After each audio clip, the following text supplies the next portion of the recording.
Vala Morgolis, everybody. This is the Hype Watch, and we are back again with another epic chapter breakdown.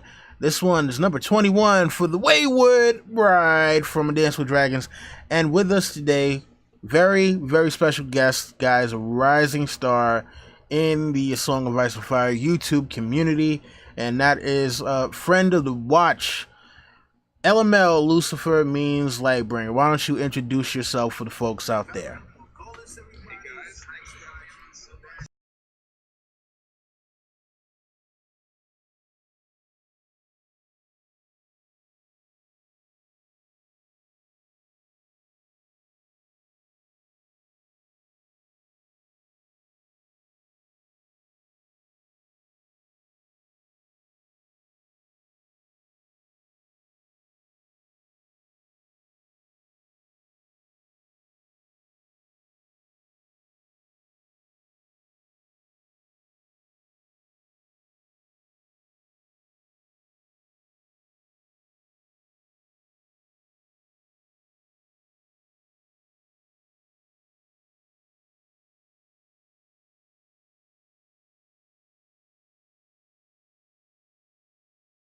And did some cave painting. I'm now the caveman man. Dude, it's a picture of a sun and a moon. Look at it, man. But, it's good to be on with the Hype Watch here. So this is when you told me that y'all were doing the Wayward Bride, was pretty much in right away. It's one of my favorite chapters. Wait, hold on one second. For some reason, they're saying that they can't hear us, and I'm not exactly sure why. That's That is interesting. I can hear you. You can hear me, right? Right now, but the YouTube chat is saying that they can't hear us, and I'm not exactly sure why. This is weird, to say the least. It's true. You're the only one that they can hear right now. What? All right, hold on.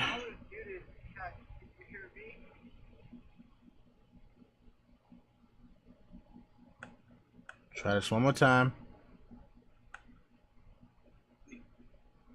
Okay, so let's have everybody check. People of the chat, can you hear Lucifer means Lightbringer?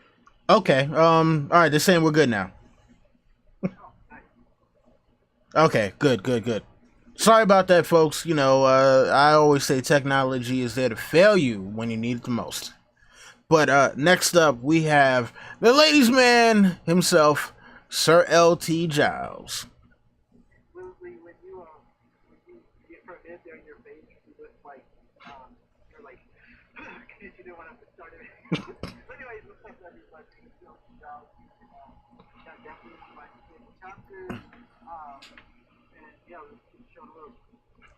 All right, and of course, the man, the myth, the legend, the one that everyone hates if they're watching the after show, Jerry the Targaryen Steamboat. Yeah, Jerry the Targaryen Steamboat here, and I don't know if you've been paying attention, Don Willie. You don't know what the name means, but I would say LNF is the falling star, not the rising star. Looking forward to hear him take us somewhere that I never even thought of. Wait, oh man, hold on. It's looking like technical difficulties again. That's weird. Because this thing is showing that it's transmitting you guys too. I don't understand. Are you using the Skype web? Yeah. Hold on. Give me 1 second here then. Working last night. Yeah, I don't get that at all. The only thing I can think of is we could do most of the time we can. I don't know if that happens. That's the only change that we made. So he's saying everyone else is really faint. That's weird. Okay, hold on. Let me try one last thing. I think I got my signal up pretty high. It should be nice and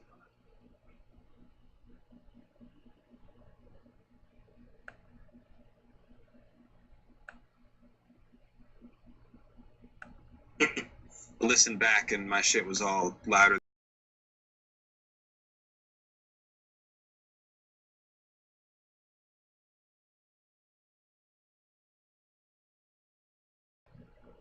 Testing, test.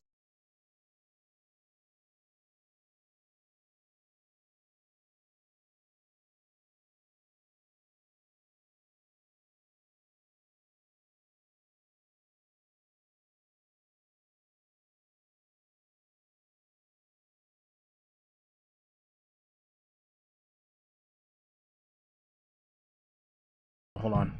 They should definitely be hearing you now. I made the only other change I can make. Otherwise, I'm gonna have to shut this stream down and create a new one, and hopefully that one works. Now on it. Okay, sound check. LML coming through. Sound check. Jerry. Sound check for Jerry. Sound check for Jerry. LT. Sound check for LT. Sound check for LT. All right. Tell us what's up, Pack Mule. All right, let's go. Let's keep going. Reintroduce, I guess. Real quick. Yeah, just start over, I think. All right. This is oh man, this is gonna be a weird one. All right, so hold on. All right, so we should be good now, hopefully. Damn it. Yeah, this Hi, is everybody. I'm LML. You guys know who I am by now, hopefully. Lucifer means Lightbringer. Let's go. There. There's the Targaryen steamboat. LT. LT Job. And I'm Don Willie. All right, so today we're here to discuss the Wayward Bride chapter. Depending on where you're looking, it's either chapter 26 or 27, and it's still saying what the hell, man? Why is it still saying the levels are low? It says a little bit low. I think we're getting closer. No, sounds good. 26 on my digital copy, and I believe it's 26 on my hardback copy. I'm not sure. Okay, see, damn, I'm up there trying to figure out what's what. I'm getting mixed signals in the chat room now. I think we're okay. Okay. Yeah, I think we're good. All right, so if I guess in the digital version it's 26, but Jerry, I think in your copy it's number 27, right? I don't know. I got books. They don't number them. All right, it is what it is. But we start off this chapter with Asha Greyjoy at Deepwood Motte, and she's in Goblet Glover's bed. Like, oh man, disrespectful. But then again, Drinking his wine. Yeah, she is the lord or the lady of Deepwood Motte now. She took it over. She holds it, and now she has gotten a letter from Ramsay Bolton, and it basically states, "Hey, I got your brother. We are coming for you. Don't think that this is gonna be some sweet joyride. The North is on your head." And if I'm not mistaken, this is the first time that we actually hear Ramsay being called Bolton now. Yeah, well, I mean, this happens after, he's been made a Bolton, and they go and he takes Theon.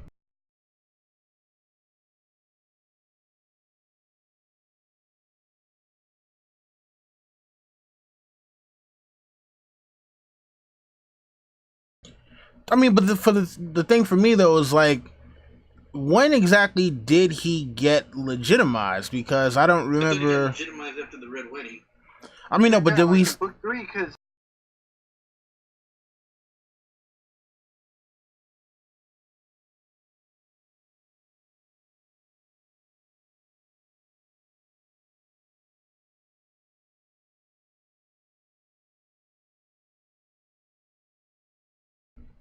It's been a while since I read that chapter, so man, oh man.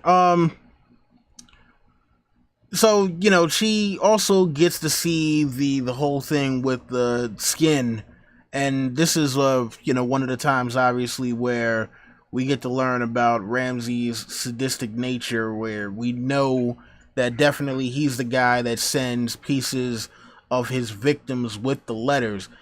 Were any thoughts on this kind of revelation that when he sends off letters, that he's also sending a piece of skin attached to it?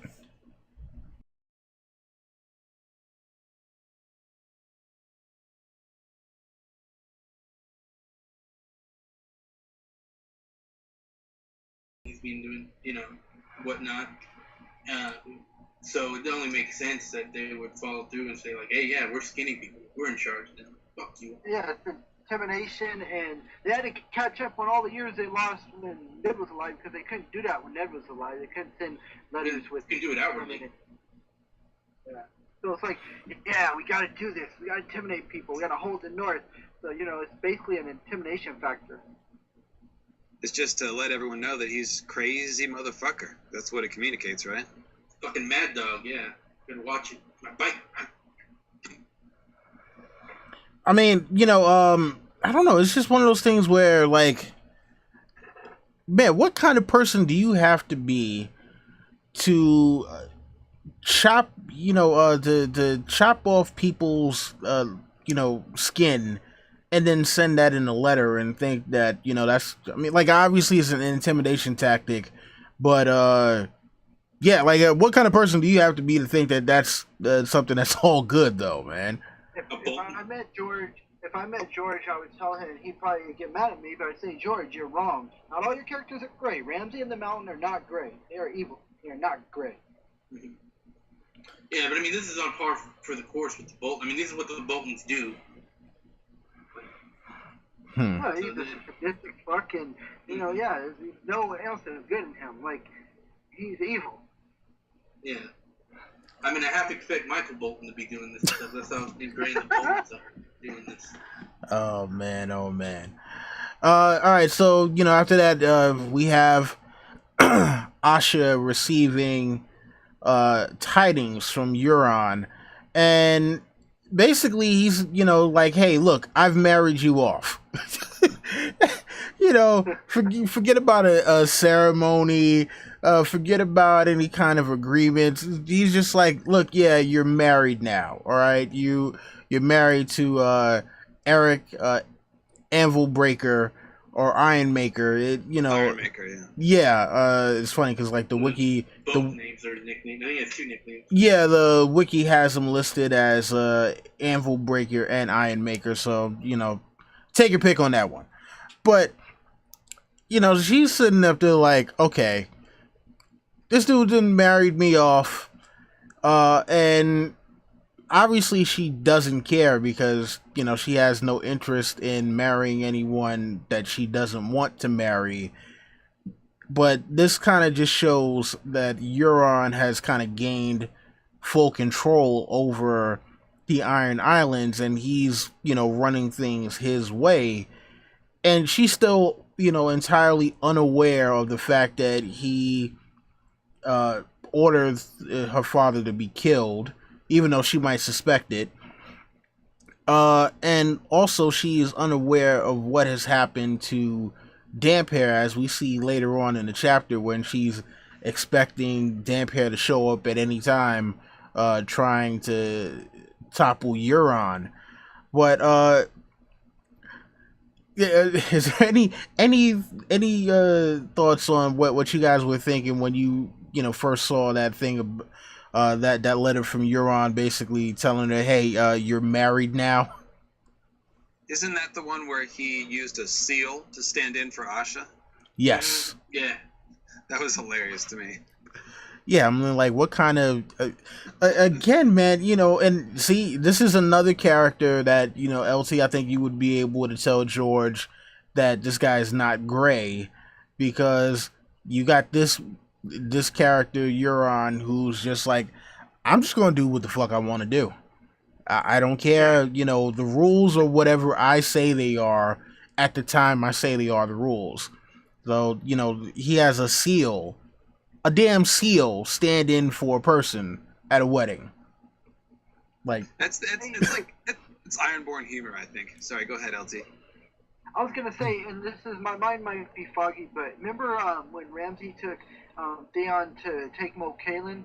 Didn't it alright, so, because when they took it, right, you're led on to believe that Ramsay didn't do nothing to him, and we find out in the letter, right, because he says, I've written in blood of those who were at Moat Cailin, right?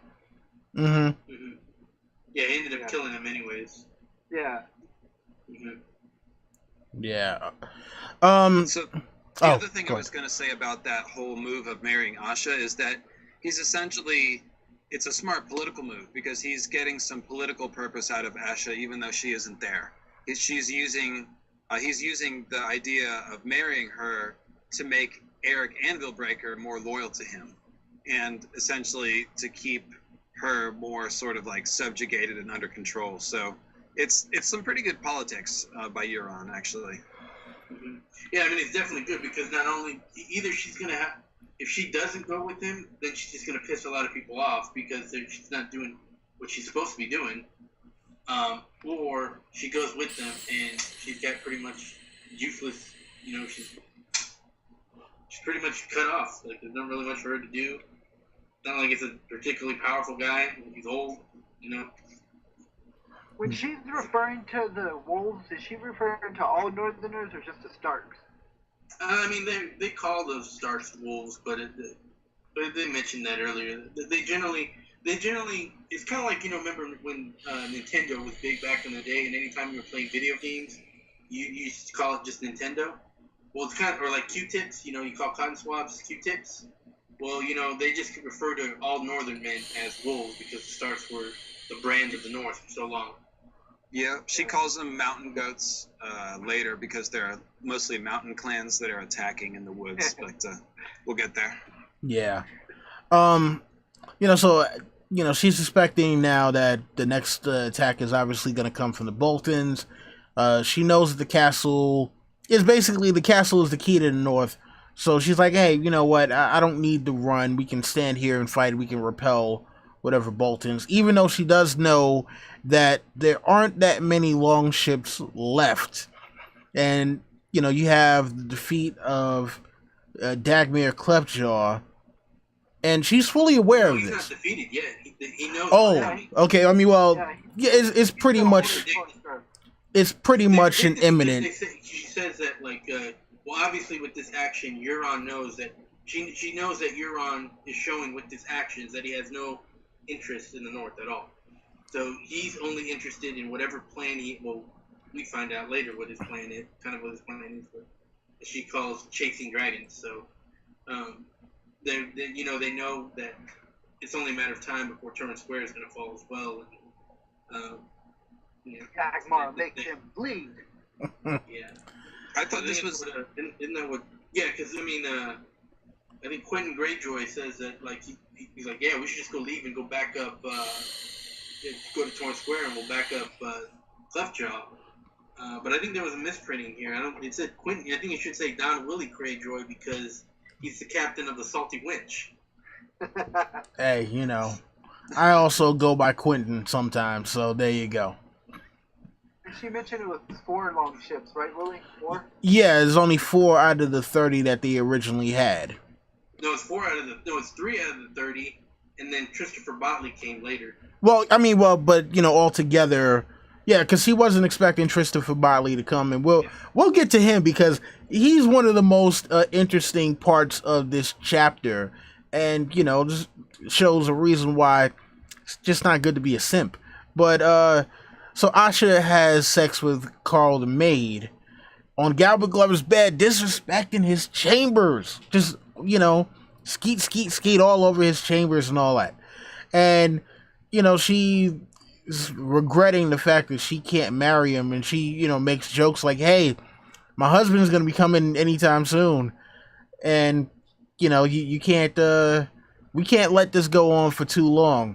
And, you know, we get a lot of her internal thoughts just about what's going to be happening very soon. And, you know, lamenting on the fact that she kind of feels like she's losing her freedom, where before she really kind of got to run roughshod over her kingdoms to a certain extent. And, I mean, you know, she did a lot of trade before, but when she was kind of expecting to be Balon's heir, you know, there was a lot of kind of almost party animal behavior that she almost feels like she's not going to be able to engage in anymore now that Euron is in control, but she still wants to try to figure out some way of bringing him down.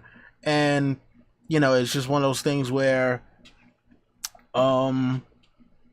we're gonna have to see whether or not she's actually gonna be able to bring her uncle down. Which I hope, because Euron is an absolute savage. um, Hey, so before we go on, I wanted to make a comment about what you were saying about like Moat Cailin and the entire Ironborn sort of invasion of the North. I think it's a good piece of writing by George. He really communicates how important that one monarch is in medieval society, because like as long as Balon's alive, they've got all these plans that make lots of sense and they're invading the North. But as soon as he dies, all of a sudden there's a power vacuum. And all the independent generals that were happily basically working together under Balon, now they're like, oh, well, maybe I should make a claim. And so everyone races back to the Iron Islands to, for the Kingsmoot. And those people are left at Moat Cailin to rot. And Asha is sort of realizing the same thing in this chapter. She's like, oh, I can't hold this anymore. This invasion doesn't make sense anymore. And so I just thought that was cool. Like, it was this thing that was functioning until the king dies, and the power vacuum totally changed the dynamic of the invasion. So I just thought it was cool to think about. Yeah, I mean, power vacuums, I mean, like, a lot of this story is about what happens in a power vacuum. Because, a lot of times when we get, a lot of fiction, period, the line of succession, or even if it's not necessarily line of succession, it's kind of like, okay, one leader dies, and it's very rare that we see any kind of prolonged struggle for who is going to be the leader after that. But in this series, a lot of it is who is going, is the struggle with who is going to be the leader once someone expires. And whether or not they've been outright murdered, or whether they somehow died of natural causes, what we've been seeing for this entire book series is all about like the struggle for power. And I guess that's why it is the Game of Thrones. It's also maybe a little ironic, because it seems that every time that Balon was always looking for a power vacuum himself. Because every time something happened, Robert's Rebellion happened. There's an unstability. People were fighting for power. He goes on a rebellion. War of the Five Kings. That's a giant power vacuum. He goes on a rebellion, and so it's kind of ironic that like once he dies, you can get a power vacuum in the Iron Islands. The guy who was always an opportunity, looking for an opportunity of power vacuums, has one after his death. Go for it, LT. What always puzzles me is the Ironborn have the strongest navy, and if you look in history, the great powers had the strongest navy, all of them. Yeah. Like you would think that the Ironborn would be more powerful than they are. Maybe it's a unification thing, that they're not unified or something. I think it has to do with partly their resources, and they were really cut off from their nutsack when Aegon the Conqueror came and said no more rape.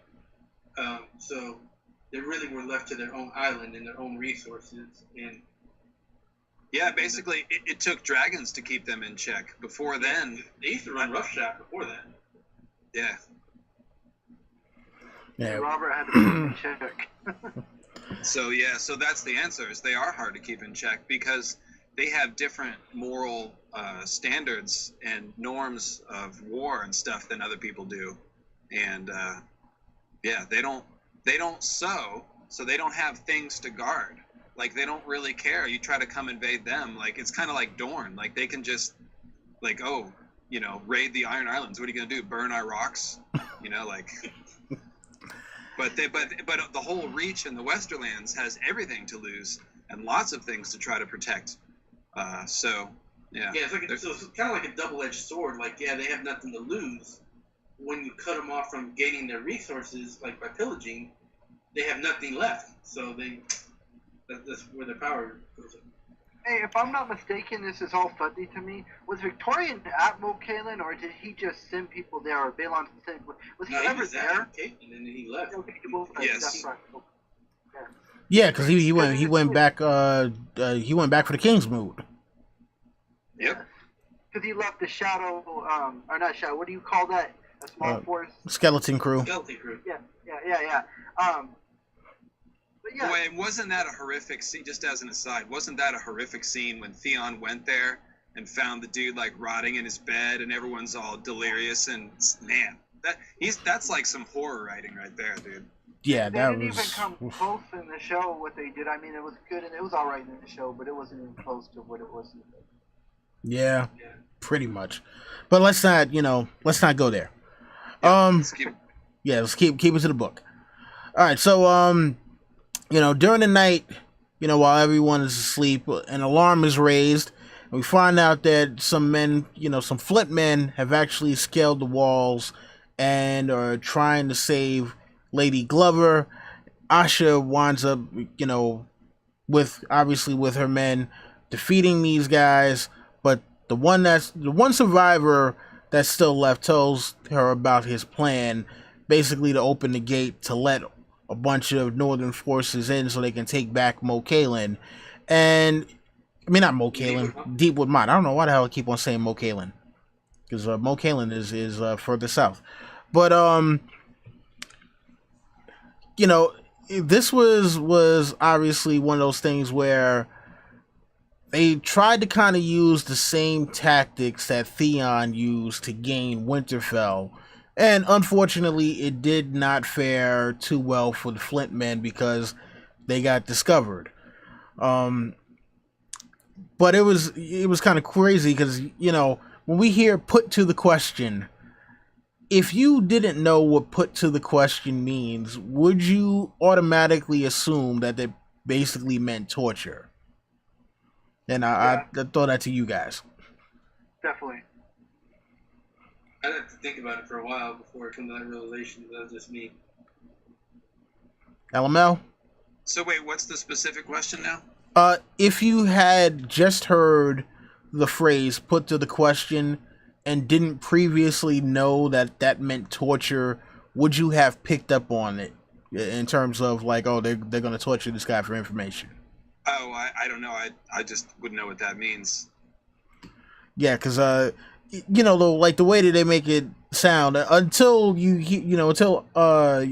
actually see Asha and she's basically kind of not carving pieces of him, but she's jabbing him with the point of her spear. It's kind of like, oh, that's what put to the question means, which is kind of crazy because like, that's how they describe torture. It's like, oh yeah, we're putting you to the question by the point of a sword or a knife. So Stupid. Oh, go ahead, Jared. I was gonna say, what I really find interesting about this whole thing is what part of this was Stannis' tactics? Like, what was he do? Was he just throwing these guys in there as a diversion to get kind of, because he was like having everyone put on leaves and move around. And we find out later that he's the one who smashed the Iron Fleet, and we later learned that he did that through deception tactics and all kinds of stuff like that. Right. Strategy. I'm wondering if this was part of his strategy. Like, was he just trying to send them in as a diversion? If they can get her out, good. If not, well, we got something else cooking in the background here. That's what I was if he could have opened that gate, that would have been big, Yeah. Oh, I mean, yeah, that definitely would have been big because you got to figure 3,000 men storming through the gate, and I'm not sure how many men Asha had, but I'm pretty sure it wasn't 3,000. So no. They would have. It was like, wasn't it like 40 or something like that, or less? More than that.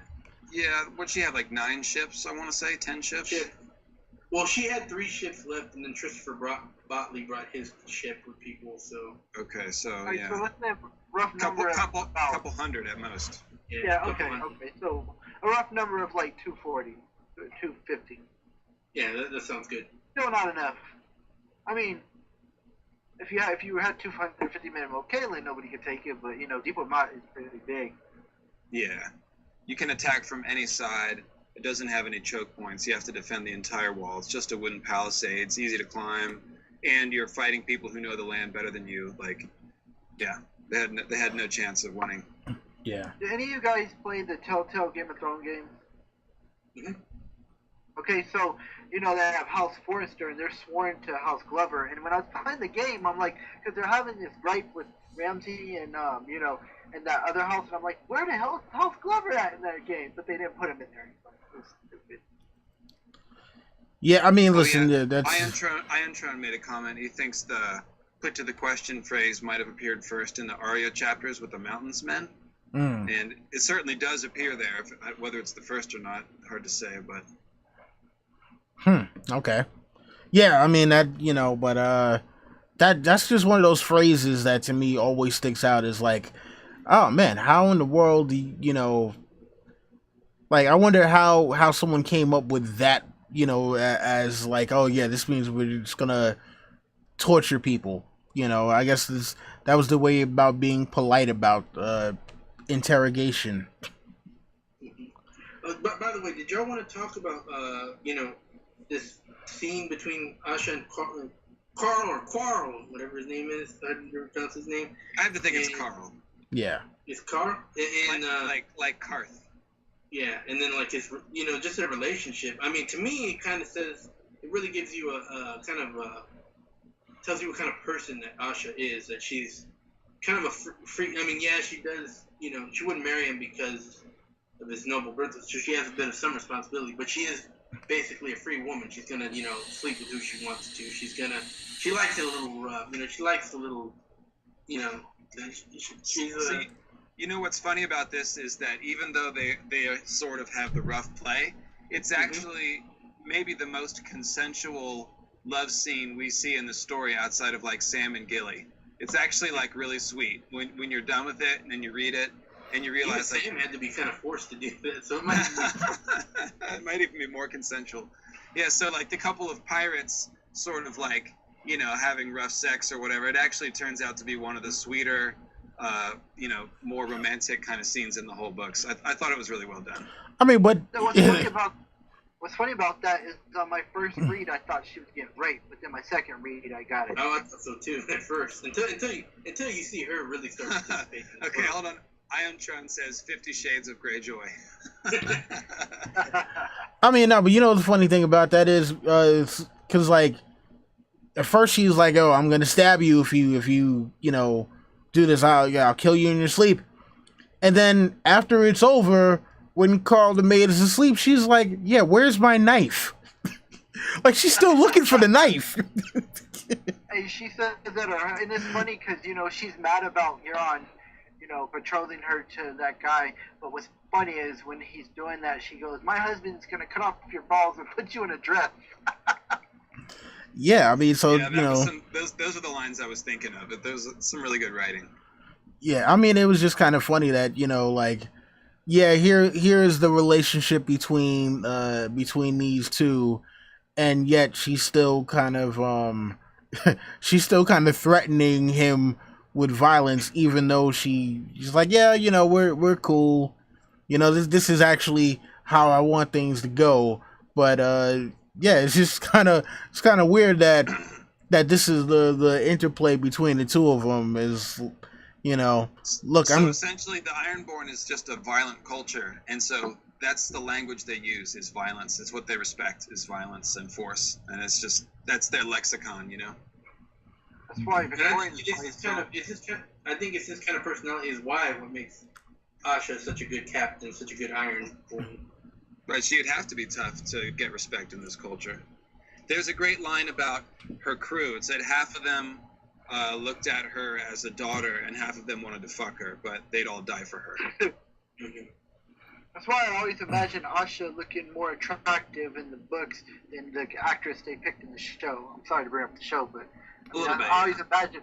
It's funny because reading the books after watching the show, like certain characters, I imagine them, you know, that character from the show. But like Asha, I don't imagine when I read her, I don't imagine her as the actress from the show. I got a picture of her in my mind, and I got her looking more attractive than that actress.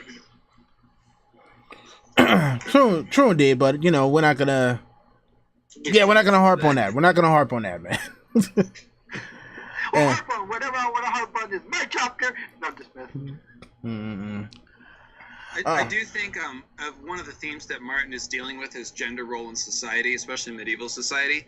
And if you look at most of his female characters, they're all pushing against it in some way. Cersei's chafing against it constantly. Arya defies it altogether. Brienne's got this weird, awkward relationship with gender identity. And Arianne Martell, Asha Greyjoy might be like the most comfortable with her defiance of gender norms out of anyone. She seems pretty gung-ho and very secure and at peace with herself. That's one of the reasons why I really like her character. And her speech at the Kingsmoot is one of my favorite moments in the whole book. Sorry to keep bringing up other chapters. Oh, that's cool. No. You know, it actually helps to give. What happened? I'm just hearing some weird noise. Yeah, it was really loud. What was that? No idea. I mean, I don't know, man. Today has been one of those days when it comes to the stream for some odd reason. It's been. It's the Kraken. It's the Kraken. It's making noise from the sea, and we can hear it. Apparently. All right. Any noise right now? Or are we good? I still hear it, but it's not. At first, when I first heard it, it was really loud, but now it's like it stopped. Oh, there it goes again. There it goes. I don't know what it is. It's like bloop, bloop. Really? You don't hear it? No, I'm not hearing. Oh man, okay. This is crazy. I don't want. I'm hoping it's not like ruining the stream right now. Yeah, it kind of is. Oh, it is. All right. Okay. Hold on 2 seconds. I'm gonna mute this and I'm gonna try to see if I can do one more thing to fix this. All right? Well, I haven't heard it in like 30 seconds now. Oh. Yeah, it's stopping. Okay. See, because I'm not hearing any of it on my end, so Okay, I'll let you know if it happens. Up there it was. Fine. Ah. It's not. I don't think it's that going to. Oh, there it goes again. Wow. All right, hold on.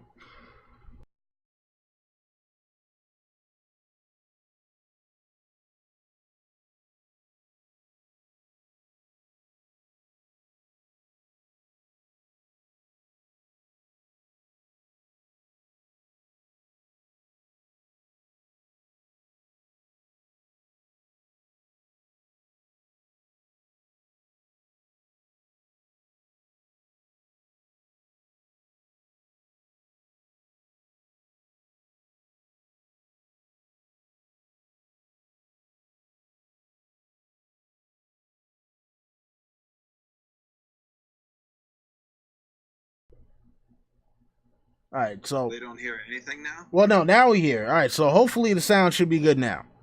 Hopefully. All right, let's go back. Let's get back to the chapter. All right, so, man, oh man, and it's funny because I was trying to find a description on Tower of the Hand. Tower of the Hand actually does not have a chapter breakdown for the Wayward Bride, so I'm going off of. That's crazy. This is one of the best chapters ever. Yeah, I'm I going. don't think Tower of the Hand has that many Dance of Dragons breakdowns. No, well, I'm going off of the one from Westeros.org right now. Yeah, just use that one. So, let's see here. Alright, so Asha decides that she is going to flee and hope that the Northmen have not burned the remaining ships. And she's, pretty sure that they haven't found the ones that she's actually beached right now. And she's thinking that she'll be able to get them to Sea Dragon Point if they're attacked. Let's see. It says, on the way back to the ships, Asha realizes it's dangerous to speed through the thick woods at night, and they cannot light torches or else attract the attention and attack from Northmen. She decides to rest with her men and wait until sunrise in order to flee more quickly and safely. The Northmen catch up with them, however, and a bloody, confusing battle ensues. Asha observes that the Northmen are wearing shrubs and thinks to herself that it is the very woods attacking them. The battle continues with Asha fighting back to back with Carl. Amidst the confusion, she loses him and eventually is hit in the head with an axe by the Northmen. And it's funny though, because they skipped over the whole Christopher Botley thing. Yeah, I was about to say, let's talk about where she thinks about where to go, and Christopher Botley starts talking about, let's be merchants out in the sea. I love you. And she's like, oh my God, this guy. And yeah, so until finally Roderick the Reader tried to tell her this earlier. He tried to hint at, like, hey, you want to read some of these Ironborn histories here, because there's a piece of information that could help you overcome. You know, he hints at it, and then Christopher Botley just straight up tells him here, straight up says that, like, what was his name? That his brothers, that one guy, the brothers never, they had the Kingsmoot without him, and the brothers lost to some other, like, horrible guy, and he was such a shit that everyone hated him, and when the guy came back, he's like, whoa, that Kingsmoot is invalid because I wasn't here. And so they, took over and invalidated Kingsmoot, which implies that she can do the same with Euron if she brings back Theon. Right. I mean, and it's funny though, because before this, she thought Theon was dead, and she was almost kind of glad. She was thinking to herself, like, all right, well, I thought Theon was dead. Now, I actually was a little happy when I thought he was dead. And now that I find out he's a prisoner of the Boltons, it's like, you know what? I'm not so happy anymore. I feel just the slightest bit of empathy for him, but then it's like, oh, nah, Carl's here. Let's fuck. Torgon the Latecomer, that was his name. Theon is stupid because in show and book, Asha goes to Winterfell and tells him to come with them. She doesn't listen, and I bet you, I mean, you never really hear Theon thinking, but I bet you Theon was thinking plenty of times, man, I should have listened to her. You know? So, hey, I pulled up that quote where Triss is basically saying, let's run away. So I'll read some of it here. He says, what's here that you should hold so tight to it but pines and mud and foes? We have our ships. Sail away with me, and we'll make new lives upon the sea. As pirates? It was almost tempting. Let the wolves have back their gloomy woods and retake the open sea. As traders, he insisted. We'll voyage east as the crow's eye did, but we'll come back with silks and spices instead of a dragon's horn. One voyage to the Jade Sea, and we'll be as rich as gods. We can have a manse in Old Town or one of the free cities. So that was his pitch. I mean, see, that's part of the. Not that bad of a pitch. I mean, but that's part of the reason why she doesn't like him, because she's up there thinking, okay, yeah, we're gonna get out there and be reavers and raiders, and he's like, no, why are we gonna do the violent thing? No, we just go and trade for stuff, and then bring back shit to sell it in Westeros, and that's part of the reason why she hates him, because this reminds her of when they were teenagers, and when they had the opportunity to fool around. He kind of froze up and was like, I don't know if we should be doing this. And she's like, listen, bro, come on. Either we're going to get it on now, or we're never going to get it on. And, this just kind of reminds her of that. And so when he's talking about, how he's had other women, but he's always been thinking about her, that's part of the reason why she screams on him. It's like, you fucking bitch. I mean, yeah, I don't even know what to say about this one, other than, this is a classic example of why not to be a simp. Do you think when she considers it for a minute and says that would be a good idea, you think it's similar to when Lewin told Theon he should join the Night's Watch, and he was like, yeah, I could raise high. You know what I mean? Similar thing, would you guys say?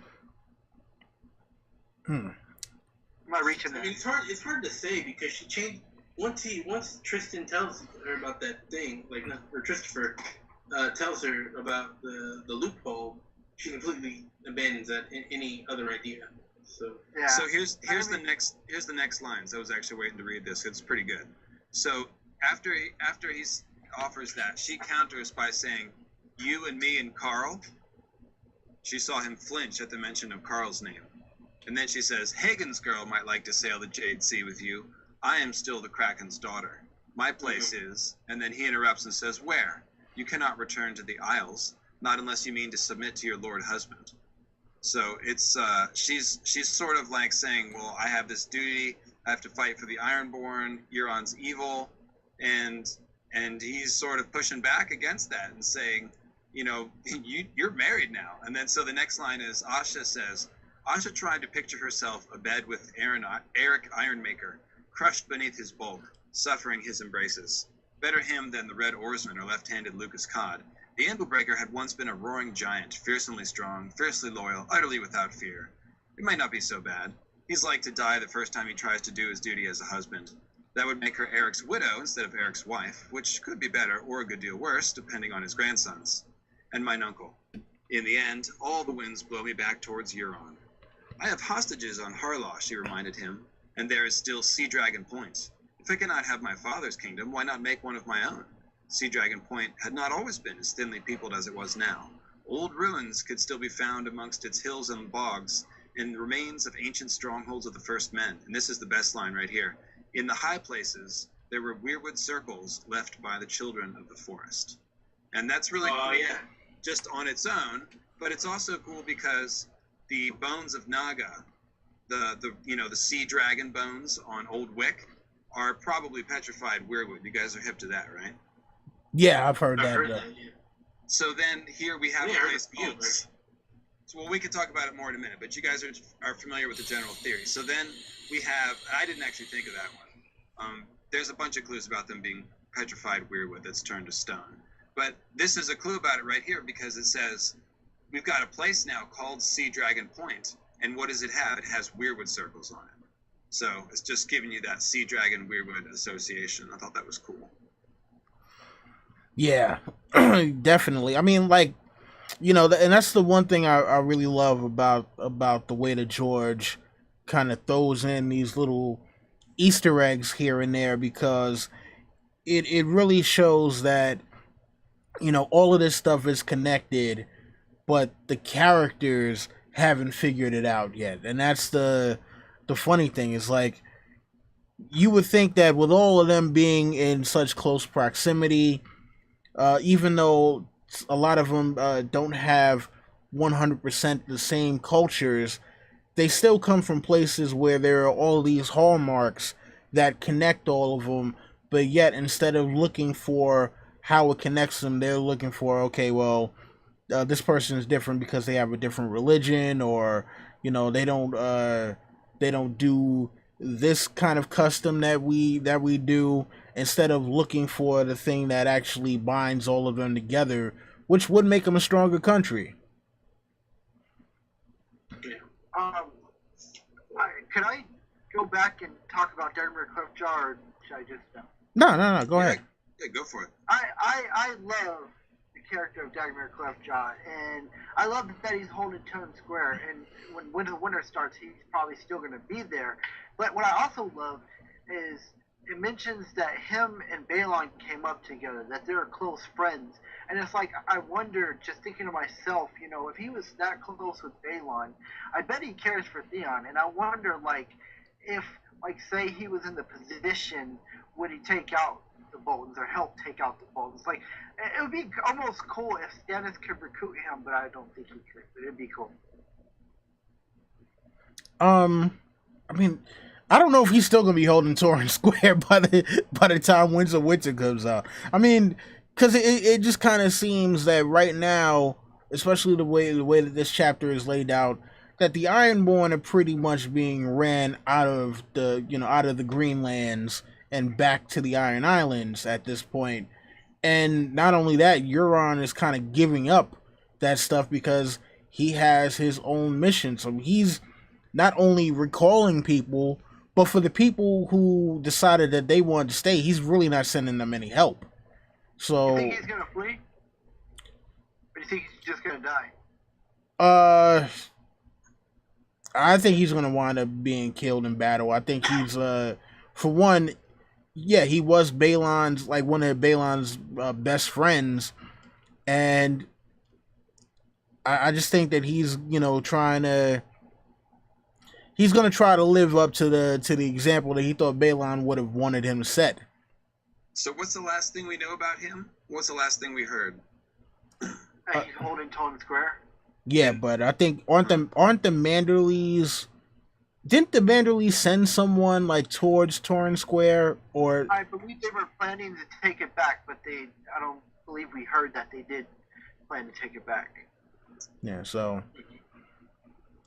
yeah, because whatchamacallit, the Torrhen Square isn't too far from the Wolf standing on that. Yeah, so yeah, they should be planning to take that back pretty soon. Well, no, but now they're with the Boltons right now. I think what's going to keep Dagmere alive for a little bit longer is Stannis and the Boltons going at it. Right. Yeah. So that's going to distract them for a while. He's an interesting sort of wild card, though. It's the kind of thing where, like, we might be seeing the action at Winterfell or some subsequent action, and all of a sudden, like, here comes Dagmar Cleftjaw, you know? That would be actually pretty awesome. Now, the question is, though, all right, with Asha currently being a prisoner, because, you know, at the end of it, this is where we see that she gets taken prisoner, although we don't get to find out until later that she has been taken prisoner. Do you think it would be possible that, you know, once Dagmere finds out, if he's given terms by Stannis, that he would actually pledge his men to Stannis' cause? I think possibly, you know, because like I said, him and Balon came up together, and I'm pretty sure he cares for Balon's kids, Asha and Theon.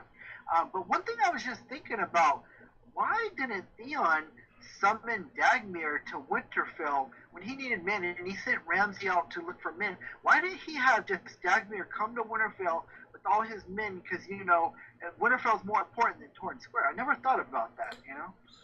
I mean, well, he got duped. You know, he was stupid enough to believe that here was somebody who, you know, was supposedly in the service of the Boltons, had betrayed the Boltons, and he was like, yeah, all right, give me a bag of money, and I'm going to go out and raise an army for you to hold Winterfell. And Ramsay... Before he got desperate. That's what I'm saying, before he got desperate, you know?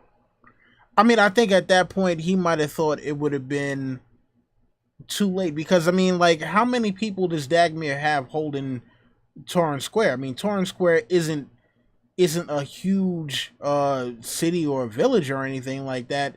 Like, I don't even think Torrhen Square has a castle. So I mean, most of the north isn't that big. Right. So, you know, it just might have been a thing where he was probably thinking, all right, well, it's going to take a while for them to get here in the first place. And then on top of that, it's really not that many men. You know, so why lose what we have when we can, you know, I can send this guy out. He says he can pay a bunch of people to fight on our behalf. We'll hold this down. We'll hold off the Northmen as long as possible. And then once this is over, I'll send some of these people to reinforce Torrhen Square. Yeah, that sounds probably what his thinking would have been. But he got duped. You know, now I think about it, Euron's a bald-faced liar. He told him in the Kingsmoot, I'll give you the North, I'll give you this, I'll give you that. But he basically took everything away from the North. He could have held the North, if you think about it. Well, but here's the thing. He never said when he'd give it. Yeah. Sure did. And let's be honest, that's not really what he wants. You know, that's what he's just telling people in order to get them on his side. So, you know, it's one of those things where he's just like, all right, well, whatevs. Well, no, I think he meant it. I think he's like, I'll get the North later after I get the Iron Throne, and then, you know, we'll take back the North then. We'll see what happens with that. All right. So, you know what? I'd like to talk about the whole thing with Asha seeing the trees and thinking to herself, wow, the trees are moving right now. The shrubs are moving. All of this stuff is moving, and almost realizing too late, like, no, these are basically commandos in ghillie suits. So I have that quote. It's one of my favorite ones.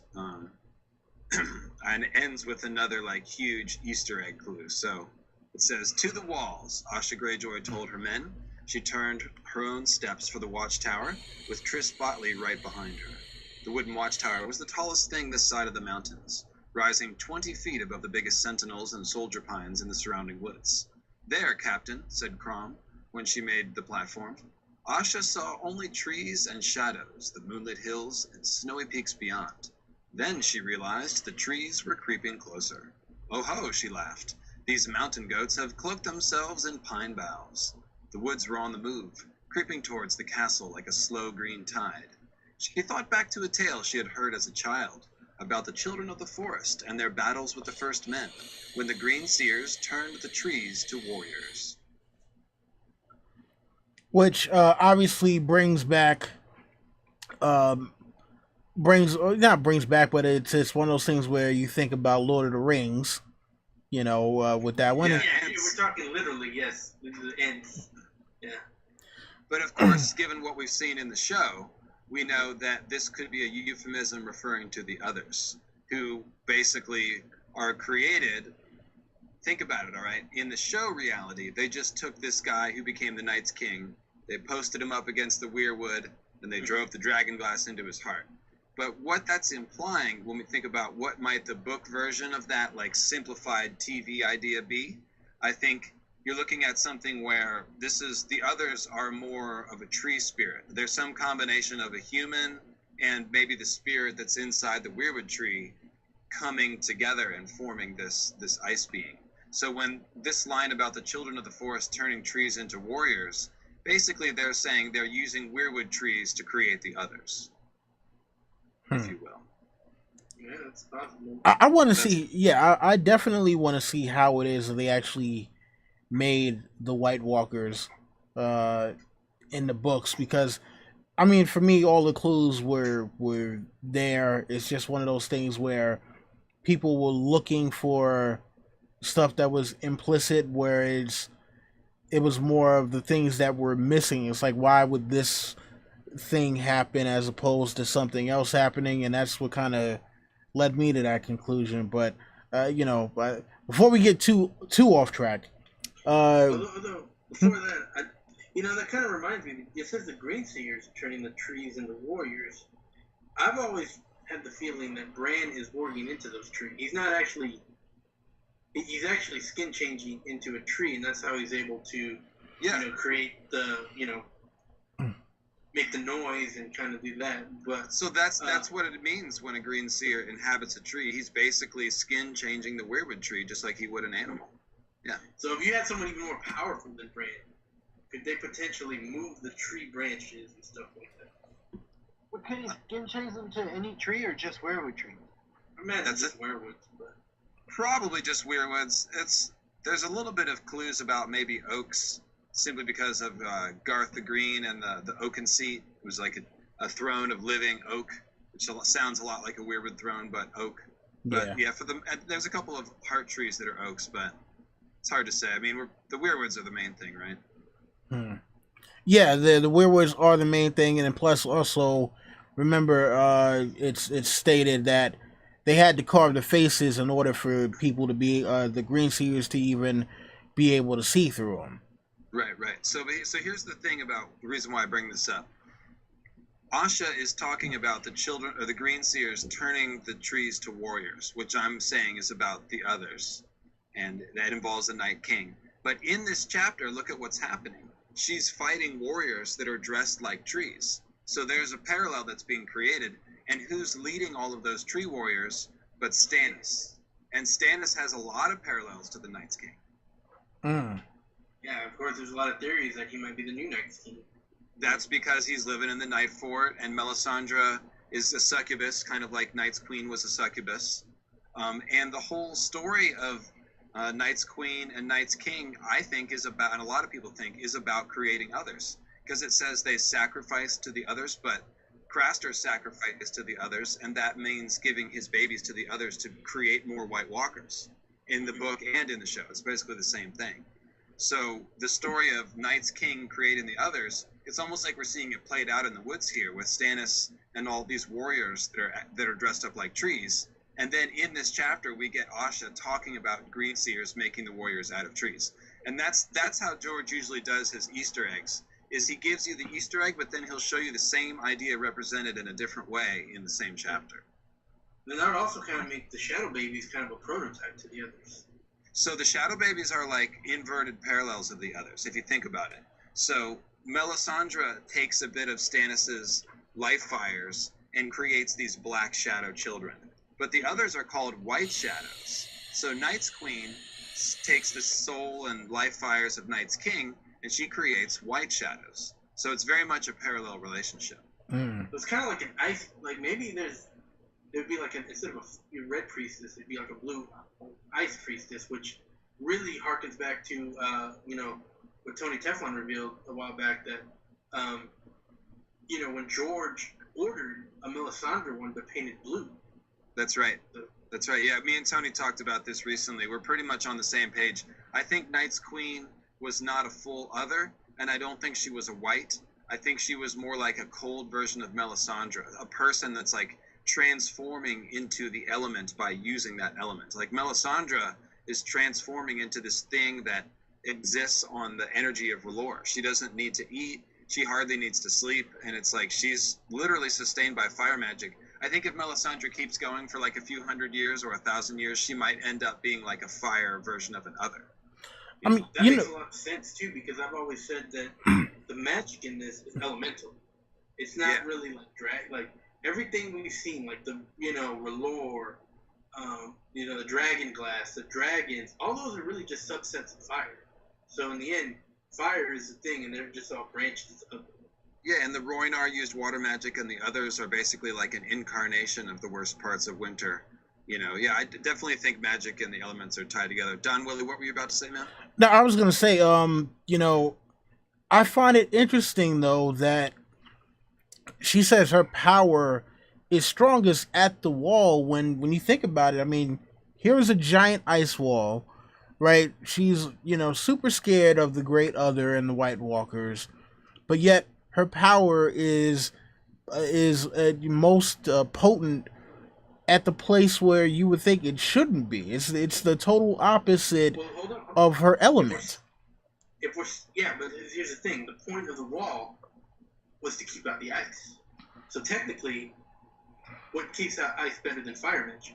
Well, so Don Willie makes a great point, and the thing is, the wall is called a hinge of the world. And the fact that Melisandre is able to tap into the power of it, even though she's a fire magic user and the wall itself is ice, I think has a very important clue about magic. And that is that there's only one common magical mana or power source, and that it can be channeled into ice, or maybe channeled through ice or channeled through fire. But somewhere at the root, there's a commonality, because the same hinge of the world that's made out of ice can also make a fire magic user stronger too, right? That'd be cool, because then that would be kind of like a lot of the scientific theories of what we think the fundamental forces of the universe are. Many scientists believe that there's just one fundamental super force that eventually, at high energies, it's just one fundamental. But as you lower the energies, gravity breaks off, and then you get the electromagnetism breaks off, then the two nuclear forces break off, and then we're left with the four that we have right now. So, and it also jibes well with people that want to connect everything back to green seer magic, and they say, well, green seer magic is the original magic, and ice and fire magic are outgrowths of it. I definitely think of it that way, because we're shown the origin of the Night's King has something to do with Children of the Forest in the show, and I think that the books give you strong hints that it's something similar. And then I have a bunch of theorizing about Azor Ahai being a green seer as well, and other people have connected the dragon bond with skin changing and saying, well, maybe the dragon bond is a mutated form of skin changing, which I think it probably is. So the idea that there's one common source or power of magic that everyone can tap into, such as the hinge of the world that the wall is, kind of jibes with all of that. So I think that's where it's going. Mel, do you believe that if Jon is Azor Ahai, that means he's going to become a green seer? So I think that symbolically he's a green seer. I don't know if he's actually going to become one. The thing is, I don't think the line between green seer and skin changer is as distinct as people say, because just like you were saying a second ago, all Bran's doing is just skin changing the tree. So I think it's a degree of power, you know. But look at Ghost. Ghost is compared to a weirwood tree over and over and over. Mm-hmm. Blood and bone. Oh, yeah. He's got the red eyes of the weirwood. I mean, it's really heavy. Same with Bloodraven. Right. So when Jon skin changes Ghost, symbolically, it's kind of like skin changing a weirwood tree. So that's what I mean by symbolically. He's implied. Azor Ahai, the archetype, is implied as a green seer, and it's the same way with Beric. Beric is got the flaming sword like Azor Ahai, but he's sitting in a nest of weirwood roots like a green seer. And I think that's a message about the archetype or the original Azor Ahai being a green seer. Those are awesome, man. I love those things you point out. That's mind blown. Yeah, pretty cool, man. All right. Real quick, I want to take we got a question here in the chat from Winter Design. Says, do you think, and I guess he's talking about Asha, you think her oh man, why can't I talk right now? Do you think her Crackclaw Point dream has any substance to it, or is it just a pipe dream? So, and you guys want to take this one? It's a pipe dream because Euron would never leave her in peace. True indeed.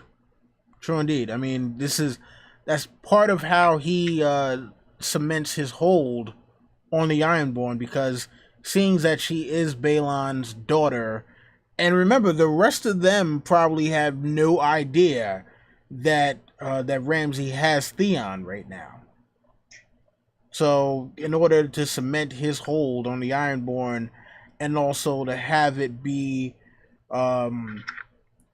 fully recognized as official, he needs Asha, you know, in hand, like to let her run rogue and to leave her to her own devices doesn't help out his cause.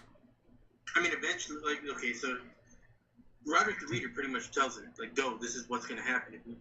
He'll eventually kill you. So, like, yeah, even if he marries her to, you know, Erik Longmaker, you know, that's a temporary fix. You know, that gets her out of the way for a little bit while he consolidates power and does his plan. Once he's strong enough, he'll just, and it doesn't really matter. Like, once he's up to the point of level strong where he can easily wipe them out without having any real consequences, that's when he'll do it. So, yeah, eventually, she might be saved temporarily, but not in the long run, no. She'll be safe when Jon kills Euron and no one's a winner. We'll see. Oh, man. All right, so let's talk about the battle, because the battle was awesome. Boy. Yeah, it is. Yeah, so, I mean, it's funny, though, because, you know, here you have her and Christopher Botley and Carl the Maid, and, you know, she's telling, was it Christopher that she told she'll give him a kiss for every kill?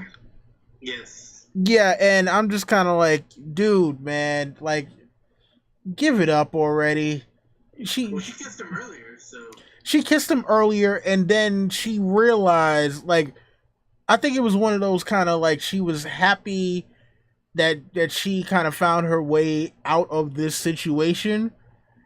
You know, so it was like, oh, man, you know, I'm just excited. And then Christopher Botley is like, oh, man, does this mean where, you know, that things are going to be good between us?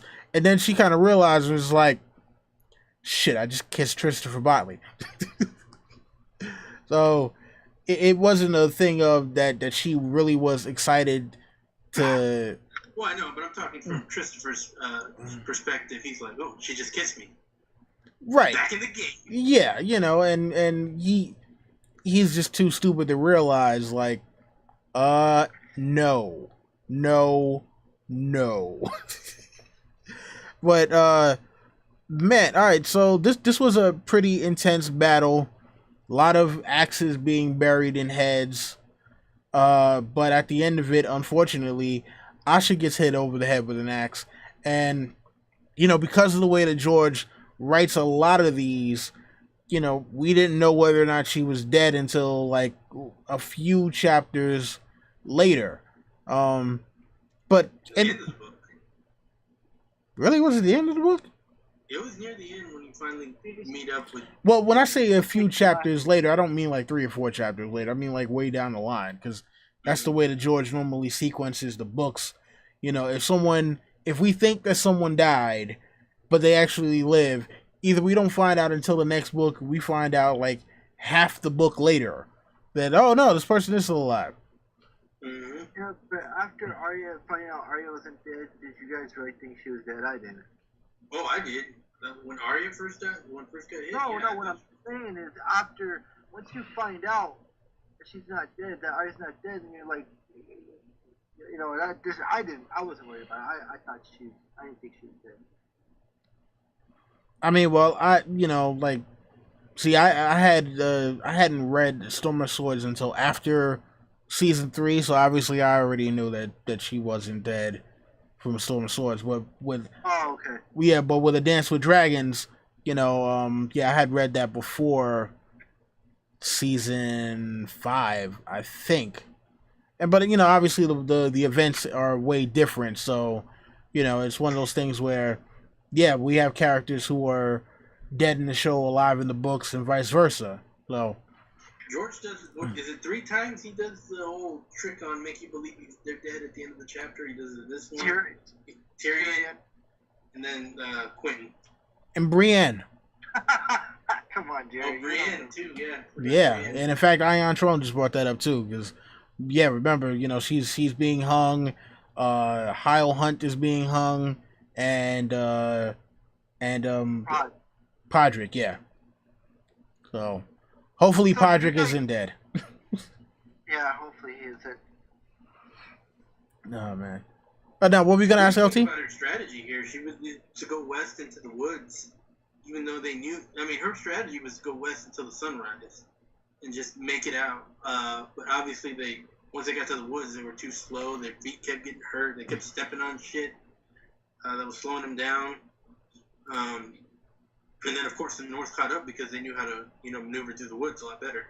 I mean, well, LML brought this up a little earlier when he was saying that you have the Ironborn, who are more or less kind of like foreign invaders who are on unfamiliar soil, while the Northmen, this is their territory, so of course they're gonna know how to get around and how not to be bogged down by. Oh, did we lose him? He just turned his camera on. Oh, okay. Yeah. No, I'm still here. Okay. Yeah, sorry. Now it gets a little tricky sometimes with the technical stuff. Yeah, no, we're good. All right. Yeah, but you get bogged down in the places where you're unfamiliar, so it just makes it one of those things where sometimes you have someone who's overconfident about their level of skill and not really realizing that, like, you've fought in a particular kind of battlefield for a decade or more, so you're not really going to be able to fully understand the terrain of somewhere else unless you really lived there and studied it for a long time. I mean, the Iron. She gone straight for the ships then. I mean, well, I think it was Christopher. Was it Christopher Botley who said go north? She's like, no, we're gonna go west. When's the sunrise? Then we're gonna come back around and go north. But someone was telling her to go straight to the ships. It probably was Christopher Botley that was telling her to go for the ships. But I think she realized, like, for one, she didn't want to be followed directly to the ships because she didn't want to take the chance of, if we go directly to the ships and somehow, if we don't make it, or B, if we kind of get bogged down in the middle, they didn't want to be caught, as they're trying to get on the ships. And remember, the ones that they still had were beached. No, 2 were beached, and then 2 were in the ocean. Well, Christopher's was beached. Was it only 2 of them that were beached? She specifically says she only leaves 2 beached. All right. I mean, well, still though, you got to figure those 2 beached ships have to basically get everybody out to sea, because like What, is he going to take half of the forces and try to swim? I don't think trying to swim out to your longship in the middle of the sea is really going to work too well. I just imagine when I first read this chapter, I just imagined the forest and the moon, and just like kind of like just looking epic, man. Like, oh man. Yeah, indeed. So, but actually, it paid off for Christopher Botley, I think, for him being like a douche and like saving himself for Asha and like saying, no, I don't want to go have sex with Hagen's daughter in the woods, because I think the dude who did ended up getting got, right? And she came back running all full of blood and stuff. So Hagen's daughter sounds awesome. She sounds all right. She sounds all right, but I mean, the dude that went with her, he didn't end up all right. I think he got killed, and then she ran out, and I don't know what happened to the guy that was with her, but she comes running out naked with an axe and kills two Northmen and like picks up the sword, and she's just like, covered in blood and just howling madly. It's like hardcore as fuck, man. That was great. Hardcore. It's a lot to like there. Definitely. So any final thoughts on this chapter? Yeah, you just let me know when it's my turn to pitch another crazy symbolic observation at you. Go for it. Yeah, go ahead. Okay, so we just talked about these quotes. The first one, let me just back up. And so you guys know the basic idea that I've connected Nissa and the moon, right? And so I talk about certain women in the story, like Dany, for example, as being a moon maiden because they are a woman that symbolizes the moon. So Asha is another one of these moon maidens. And in this chapter, there's a lot of stuff about the trees attacking the moon and about the trees attacking Asha because Asha represents the moon. So this is what that whole kiss for every kill thing is about. So let me read the line here. She wondered who was in command of their foes. If it were me, I would take the strand and put our longships to the torch before attacking Deepwood. The wolves would not find that easy, though, not without longships of their own. Asha never beached more than half her ships. The other half stood safely off to sea, with orders to raise sail and make for Sea Dragon Point if the Northmen took the strand. Hagen, blow your horn and make the forest shake. Triss, don some mail, it's time you tried out that sweet sword of yours. When she saw how pale he was, she pinched his cheek. Splash some blood on the moon with me, and I promise you a kiss for every kill. So that's, we've got this idea of splashing blood on the moon. And there is a house winch on the Iron Islands whose sigil is a bloody moon crescent. And if you think about the meaning of a winch is something you use to pull stuff. So we've got the idea of a bloody moon that can get pulled down. And then in a second, the other quote has to do with the moon. So it's after he kisses her, it says, he was red and breathless by the time she let him go. What was that? A kiss, it's called. Drown me for a fool, Triss. I should have remembered. She broke off suddenly. Then it goes on and on. But she's basically saying, drown me, because she's the moon maiden. When a moon meteor falls into the sea, that's like the moon maiden being drowned. And that's what I think that sea dragon legend is actually about. Remember, it says, the Grey King slew the sea dragon drowns whole islands in its wrath. So if a meteor is a dragon, then a dragon that drowns islands would just be a meteor that lands in the water and creates a tidal wave that drowns the islands. And at the Iron Islands, we have all this evidence of like massive damage, castle pikes all collapsed. So maybe those, what we think of as earthquakes, were really triggered by a meteor impact in that area. So that's what all this moon drowning stuff is about. And then it's followed up on by this quote about the trees antagonizing the moon. And that's here. It says, men and mounts alike were trotting by the time they reached the trees on the far side of the sodden field, where dead shoots of winter wheat rotted beneath the moon. Asha held her horsemen back as a rear guard to keep the stragglers moving and see that no one was left behind. Tall soldier pines and gnarled old oaks closed in around them. Deepwood was aptly named. The trees were huge and dark, somehow threatening. Their limbs wove through one another and creaked with every breath of wind, and their higher branches scratched at the face of the moon. The sooner we are out of here, the better I will like it, Asha thought. The trees hate us deep in their wooden hearts. So we've got this quote: "The trees hate Asha," and we also have obviously tree warriors attacking Asha, and then we've got the trees scratching at the face of the moon. And there's another quote about them shutting out the moon and stars. So the symbolic language is pretty consistent throughout this whole thing, and that's there you go. That's how I read this chapter. Damn, that's fucking brilliant. See, and ladies and gentlemen, this is why we have this man on right now. He is wow. This is stuff that I probably never would have fully connected, but yeah, man. LML. It's like a big knot, and once you pull like one thread, it sort of unravels more and more. So I just figured out that the dragons that come from the moon must be meteors. That was my original like brainwave. And from there, like, I just started focusing on the myths that sounded like natural disasters and figuring out the symbolism, and it's just one thing has led to another. But yeah, man, I think the entire books are written like this, where they've got these symbolic and metaphorical ideas woven into the action of the actual chapter, and it makes it so much more fun to do like a fresh reread. You've already read these books like 5 times or whatever. To read through and look for all the symbolic ideas, it brings the scene to life in a different way, and that's what's fun about it. See, I'm gonna have to go back and start looking specifically at the symbolism, because the things that I've been looking at are more so the clues to, you know, where this whole thing is leading. Because yeah, I want to be one of the guys that feels like I figured it out. Well, unfortunately, most of the stuff I figured out gives me clues about what happened in the past, and that's what's going to happen in the future. Yeah, and we know like everything echoes in this story, everything's paralleled. So I have like vague ideas, but I really don't know how it's going to end at all. My one big prediction is that we'll get another eclipse and another like batch of meteors, and that might be the trigger for the new long night and maybe the wall coming down and stuff. We'll get some crazy meteor event.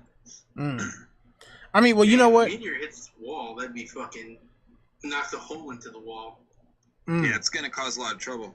Basically, we all think a new long night is coming, and the others can't invade until it's completely dark. Like, they need the sun to hide and everything to get cold for the whites to make it all the way down south, and for them to be able to not have to hide during the day.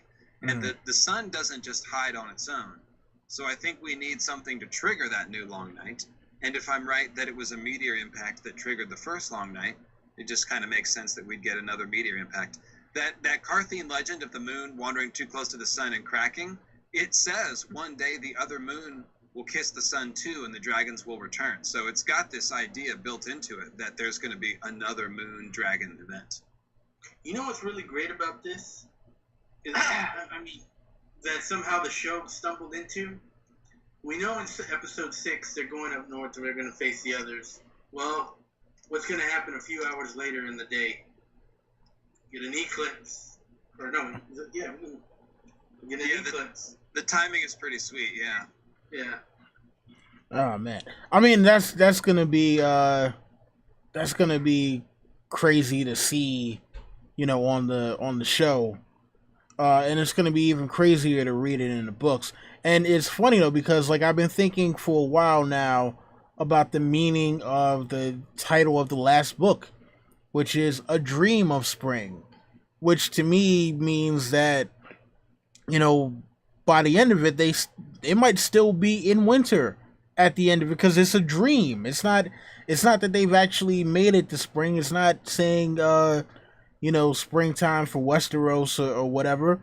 This is a dream of spring, and, you know, like what, I guess the promise of what may actually come when the long night finally is over.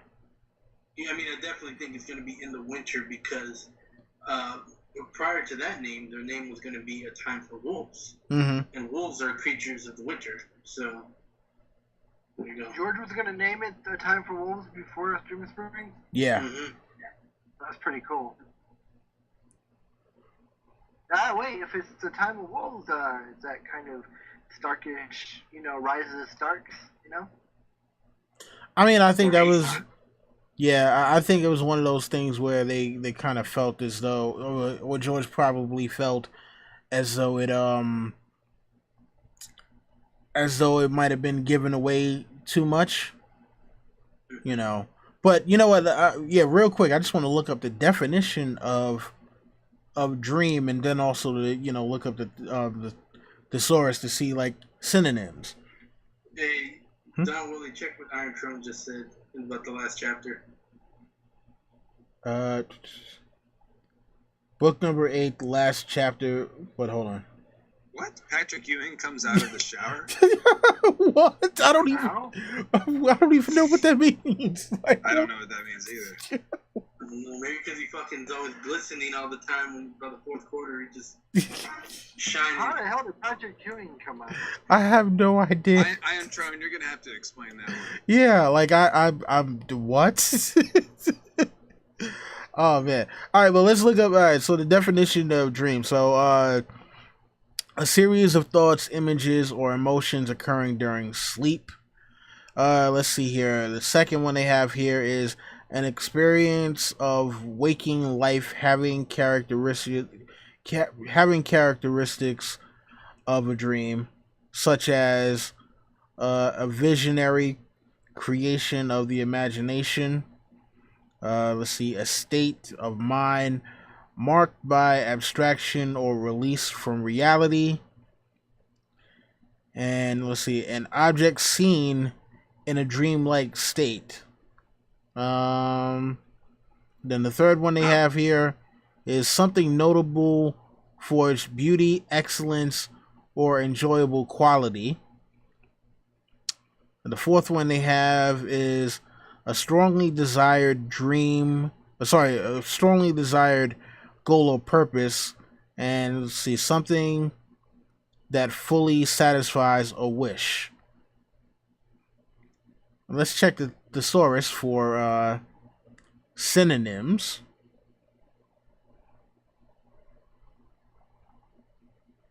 Why is it not like giving me like just a regular list of synonyms here? Okay, so you're right to point out that the title implies that we might not actually get to spring, but simply just the ending of winter. Like we know that winter is now starting to recede, and that's about it. Because I don't think George Martin's going to stick around and like write a bunch of stuff after the big battle, like Lord of the Rings, where you've got an hour of the hobbits holding hands and going back to the Shire and shit, like after they defeat Sauron. I think there'll be a climax, and then that'll be probably it. Right. All right, so to wonder. All right, so some synonyms that we have here. I don't think the epilogue is going to be Sansa being like, crowned queen of the Seven Kingdoms or whatever. It's going to be something disturbing and fucked up. Yeah. Sorry, go ahead. No, I'm trying to shoot. Is there going to be a Seven Kingdoms after this? Is the question though too. Yeah, there might not be. I don't think there is, or at least not how we have to see it. Right. It will be broken up. It won't be Seven Kingdoms. It'll be a few, like 3. All right. So the first one we have here is conceit. We have conceive, conjure, as in conjure up. We have imagine, envision,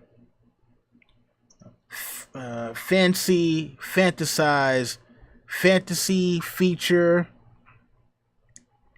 image, picture, see, vision, and visualize as synonyms for dream. So, when we hear about something being bittersweet, I think that when we have the title "A Dream of Spring," this is all something where they're talking about envisioning what the future is as opposed to what the actual present will be at the end. So I'm starting to wonder, what will that dream actually be? The question is, though, to me, will Dream of Spring be the name of the 7th or the 8th book? Oh. The inevitable 8th book. It's guys, tough to say. God damn it, Jerry. You just had to Just had to do that, didn't you? Just can't leave well enough alone, you bastard.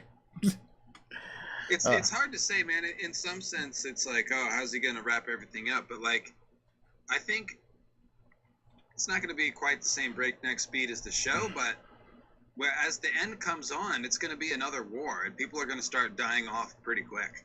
So I really do think he can bring things to a head.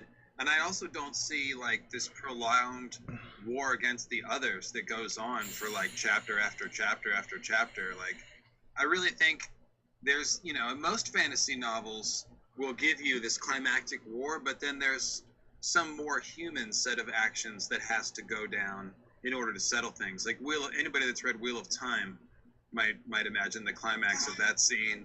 Or like just think of Luke and Darth Vader. Like there was a whole war going on, but at the end it comes down to like Luke and Darth and the Emperor and making personal choices and confronting their own inner demons and things like that. So in the Song of Ice and Fire, what I see happening is a lot of heroic sacrifice by people like Bran, Jon, and Dany. So the big question to me is like, what is it that has to be done other than just fighting the others to make this thing go away? Right. Well, I think that people like, and I said this from a long time ago, is like by the end of by probably the middle of the Winds of Winter, the Iron Throne ain't gonna mean shit, because that's like like politics of the Game of Thrones ain't gonna mean shit, because they all need to unite to be able to defeat the other. Yeah. Hey, LML. I wanted to ask on that. You said ending of Wheel of Time. Did you mean the actual ending that happened a few years ago, or do you mean where it should have ended at book 3? At book 3. Yeah, no, I feel you, man. I feel you. The series got pretty bogged down in towards books like, I don't know, 7, 8, 9 or so. But I thought Brandon Sanderson. Yeah, I thought Brandon Sanderson did a good job of wrapping up and writing the last 3. Those are worth reading. But yeah, no, I feel you. I'd recommend the first 3. After that, you're kind of like I don't know if I didn't finish it, so I don't know if the investment's worth the payoff after that. No, I think everyone agrees that it gets bogged down in the middle of the series. That's also due to the writer sort of slipping into bad health, and his writing got kind of darker at a certain point, and just sort of more. A lot of the characters were very frustrated, and yeah, that's why it's kind of hard to read. But well, hopefully we won't have that same issue with this particular story. And no, I don't think so. I think George is gonna be impressing us when the stuff comes out. I have a lot of faith in George. In fact, I can't even stand it when people like give George crap about the time it takes him to write. And plus, I mean, Don Willie, he's from New Jersey. What does that mean? That means he is going to live to be very, very old, like that's probably true. in the 90s. So yeah, for all you people out there, he wants to say, hey, he's about to die. No. Go look up famous people from New Jersey, and you'll see that there's a lot of them who wind up, living to be very old. Well, first off, look at Chris Christie. Chris Christie is their governor. Chris Christie is probably way more overweight than George R. R. Martin is, and I bet you Chris Christie still lives to be like in his mid 80s. Unless somebody kills him in jail. Listen, we're not even gonna go there. What, 65 or something like that? How old is he? Yeah, Yes. I think he's like in his mid 60s. Yeah. So maybe he's got a good 15 to 17 years at the most years left to write. Because then he's gonna be so old that he's not gonna do nothing. He's not gonna write anymore. It's about 15, 17 more years of writing. Maybe we'll see. You can use some voice software shit, man. It'll be alright. Wait, oh no, he's 68. He'll be 69 on September 20th. Oh, cut that. Maybe it's 10 years or 8 years or something like that. All right, we'll see what happens. I wish him all the best because I want these books. So I imagine he's a happy man. I mean, bringing this joy to these people and telling his stories, and he's probably not stressed out. Less stressed. right. All right. So, all right. We ready to wrap this one up, guys? Think so. I just thought that I didn't get to speak on this. I just thought the scene with the axes and the kisses and this one's for love and this, that was just epic, man. And I was hoping to see that in the show, but unfortunately we're not. Maybe like if somebody redoes it one day, we'll see it. But I just loved it. I thought it was awesome. Speaking of those, when they were counting numbers, did anyone get a little bit of a flashback to Lord of the Rings? Yes, of course. That only counts as one. Yeah, man, of course. Oh, right, yeah, totally. It didn't occur to me, but you're totally right. I mean, listen, George R. R. Martin is definitely influenced heavily by Tolkien and also H.P. Lovecraft. And I like the way he merges. Not a lot of people, really, but yeah. I mean, but those are like the two big ones that offhand, you can think of. Most popular. Yeah, and also Robert Jordan too, because there's a little bit of Wheel of Time laced throughout this as well. A lot of 60s and a lot of Jack Vance's 60s and 70s Marvel references all over the place. Yo, you know what's funny? Because I was gonna do a series about parallels between some of the characters and like some of the characters in the books and parallels between them and like comic book characters. Do it. I would love to hear about that because I have no idea about none of that. So there's a theory out there called Marvelous World of a Song of Ice and Fire, and there's a dude that's already done it. He's gone way deep, and it's the thing you have to look at is the 60s and 70s Marvel comics because that's when George was growing up, and that's when he was really influenced.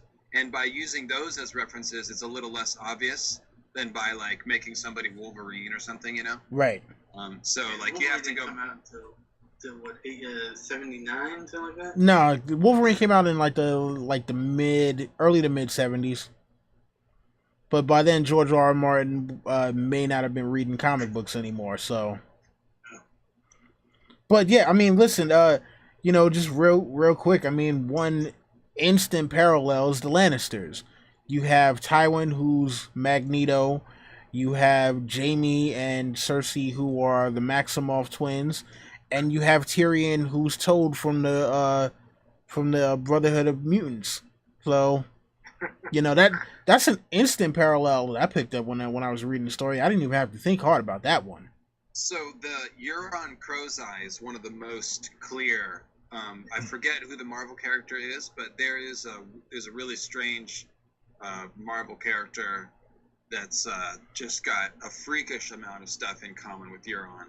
And also the Bloodstone Emperor. There's a bunch of Bloodstone stuff in one of these characters that George is pulling from too. So it's crazy, man. George is just insane at how many different influences he can. I mean, there's biblical stuff and world mythology and all this pop culture, War of the Roses stuff.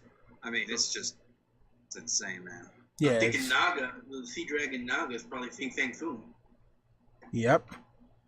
Is probably what? Fin Fang Foom. Fin Fang Foom. What's that? He's a Marvel like this character. dragon that was like slumbering for a long time and then came up. Oh, cool. Yeah, so man, yeah. He's kind of ridiculous. He's a dragon with the Fu Manchu.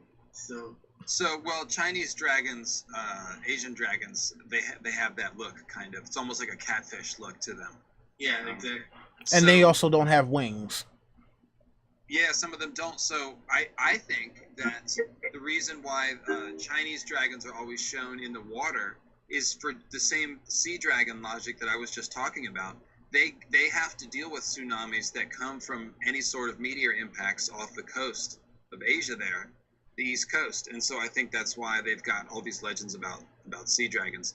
The Chinese are one of the people that kept the best track of meteors and comets. Like, we've discovered extensive records from like 2,000 years ago where they're measuring the appearance of comets and they've timed it. Like, they figured out the reoccurrence cycles of certain comets and they observed them all, and they had legends about them being dragons and stuff.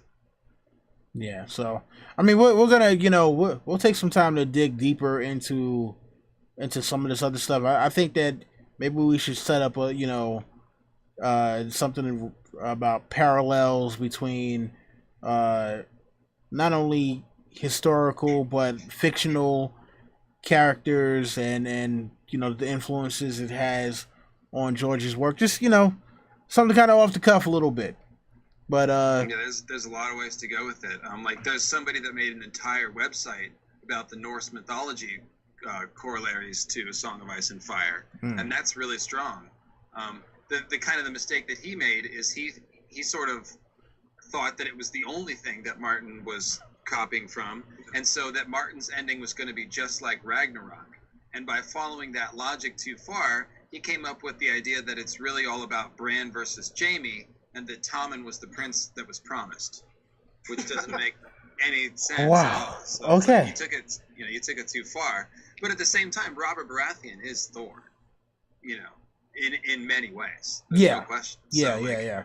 It go, there's a lot of stuff. So in my Tyrion Targaryen episode that I have in my podcast list, got one called Tyrion Targaryen, and I'm making the case for Tyrion as a Targaryen, obviously, but it's also just an exploration of the mythology that George has drawn from. You know how Tyrion's always called a monkey demon? It's like 4 times. Twisted little monkey demon, monkey demon this. So that's from something called Sun Wukong, which is Japanese. And this is this monkey character. He's a demon, but not in the demonic sense that Western mythology thinks of, like Satan demons, but more like demon as in like a fey creature. Mm-hmm. Is he also related to the like Journey of the West monkey? That's the same guy. That's him. Okay, there's also Goku's based on him and stuff like that. Yeah, exactly. It has to do with white dragons and like this black dragon weapon that's a lot like Lightbringer. It catches on fire, but it's like a staff.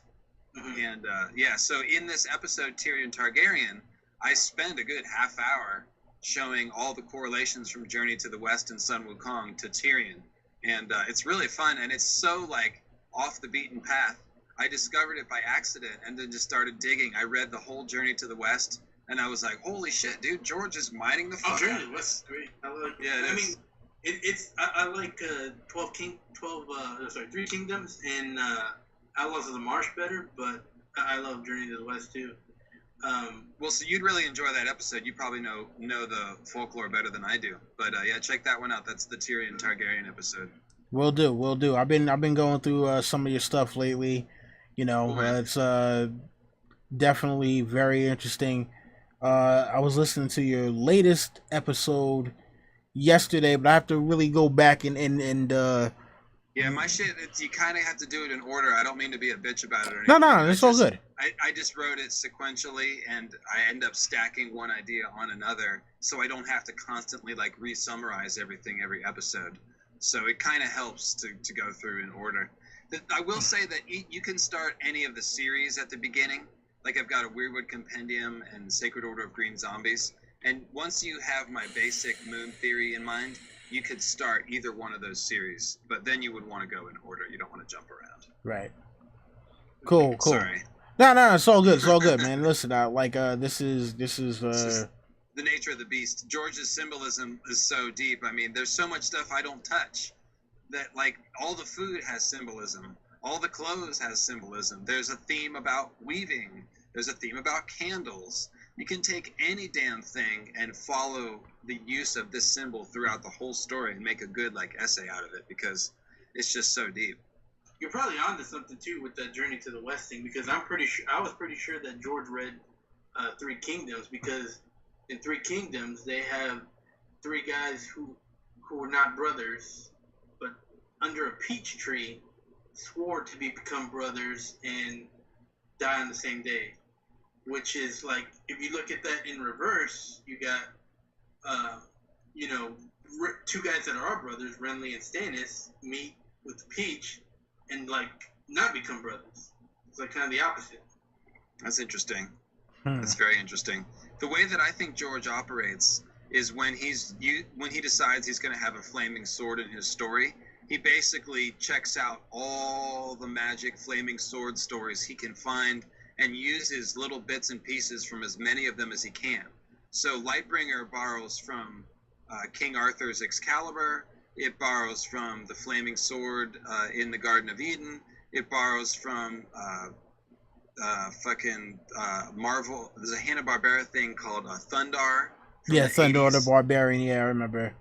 Yeah, if you go back and watch the intro to Thundar, it's got a red comet fucking up a moon that causes a disaster on the planet that throws it all back to the Stone Age. You remember that? I remember, and, yes. And then the next frame is dude with a glowing white sword. It's like, wait a minute, George, what's going on here? Oh, man. You know what, I came up with my whole theory before I saw that. Somebody pointed out to me, he's like, dude, look at the Thundar intro. And I watched it, and I was like, hey, it's a red comet, and, oh, it just screwed up the moon. Oh, man, look at that. Man, you know what, yeah. Came around the time where George would have been a kid, like, because from the because Hanna-Barbera, like, I mean, you know, Looney Tunes and all that, those were high quality ones. They came out in the, like, between the 30s to the late 50s. Once television really started going in the 60s and 70s, that's when you had Hanna-Barbera. They did a little bit cheaper, you know, ones, so it makes sense. Yeah. Anyways, yeah, we gotten way off into the woods, but you know, I think that's this what I'm is good for, basically, is derailing any conversation and taking it 5 different ways. Nah, listen, it's awesome. I think, you know, and this is emblematic of more that will be to come. So look, I want everyone who is either watching this video now or will watch the video later, make sure that you go check out LML Lucifer Means Lightbringer. Awesome podcast. The link to his YouTube channel is in the description as well. Yes, you know what? Plug your stuff, man. Plug your stuff. Well, I try to make it easy. I'm kind of old-fashioned to actually have a website. Like, nobody actually has, you know, a .com website anymore. But you can go to lucifermeanslightbringer.com and find... I basically have a series of podcasts and essays that match. So you can read if you like, or you can listen if you like. And my YouTube channel is like all my podcasts on YouTube, plus my one video that I have. My one video is like the summary of my theory. It's got animations. It's like where to start. If you haven't read any of my stuff, watch the video. It's right on the front page of lucifermeanslightbringer.com, and it'll give you the basic idea. If you like the video, then you'll want to check out the podcasts, and if you like it, then keep listening or reading. Yeah. Is the podcast on Stitcher? I didn't put it on Stitcher. I don't know if they like grab streams and duplicate it. It's on iTunes. Okay. So you can listen on iTunes or you can listen on YouTube. All right, and yeah, definitely make sure to check out this gentleman. Hopefully, we will be able to get him back and with no technical difficulties next time. All right, LT, you want to, you know, let him know what you're up to? Yeah, you can find me on our review Sunday, and my review will be out my personal review Sunday. But yeah, always good to talk the books with my bros here, and it's a pleasure having LML on here. Yeah, most definitely. Jerry? Yeah, Jerry the Target Steamboat. Thanks everyone for watching. Hopefully y'all can join us tomorrow. We're trying to see if we can plan something special tomorrow, but either way, we're gonna be there talking about the show, giving some real thoughts. So, yeah. hope to see you there. Yeah. And, you know, you already know who I am. You know, you can find me on A Dine of Ice and Fire. You know what? I'm still a couple of videos behind when it comes to reviews, but fuck it, I'll get to them when I get to them. Don't forget, Thursdays, check me out, 8 o'clock Eastern for Ice and Fire Opinions, where I do a character breakdown and just give my personal thoughts on a particular character from the series. And yeah, you know, that's the big thing that I'm doing right now. So you know, again, thank you to LML Lucifer Means Lightbringer for being on the show. Thanks for having me on. Yeah, thank you. Thanks again for being here. Yeah, Really awesome. thank you to everybody who is currently watching us live. Thank you to everyone who will be watching us later on. We'll be back, of course, next month for another epic chapter breakdown. And like Jerry and LT said, catch us on Sundays after the show. So, with that said, you already know the deal. Rate, comment, subscribe, share. Tell your friends to come back for more. That has been our time here, and this is Don Willie saying, Vala Dohiris.